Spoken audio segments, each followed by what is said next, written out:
orchestra वाली बोला सुन के छोड़ी गे ऑर्केस्ट्रा वाली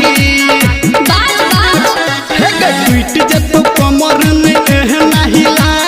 हमारे जवानी छोरा लहल किला ट्वीट जे तो कमर में एहना हिला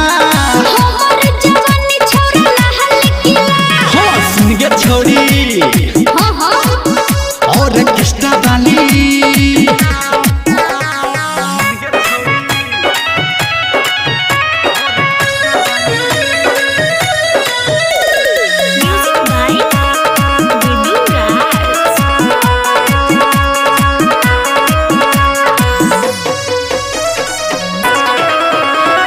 होठ के लाली कहन के बाली दिलबा में हमारा धसल जाए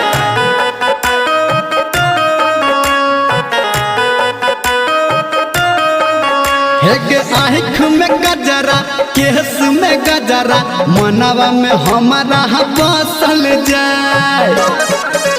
देखो झटका बेजन छोरा पटका बेजन हे कहीं मिनट में ढीला सुन के छोड़ी ऑर्केस्ट्रा वाली चल चल सुन के छोड़ी ऑर्केस्ट्रा वाली ट्वीट जे तो कमर में एहना हिला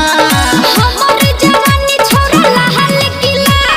ट्वीट जे तो कमर में एहना हिला हमारे जवानी छोरा लहल किला सुन के छोड़ी गे गे गे गे ऑर्केस्ट्रा वाली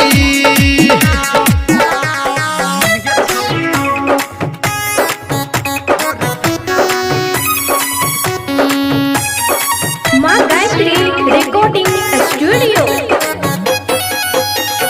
म्यूजिक बाय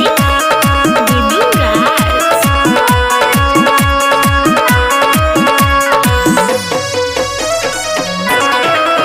हेगे देख लो हमहू नाच बदेसु भेटल नहीं गे तोरा सन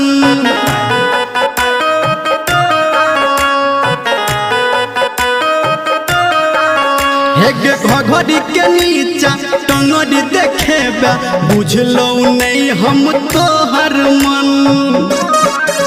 छोरा आगा से हट एने लोग ने सट मेरे बलिया से हमारा मिला सुन के छोड़ी चल हाय ऑर्केस्ट्रा वाली कथी रे सुन के छोड़ी गग गग गग ऑर्केस्ट्रा वाली बाज ना हे ट्वीट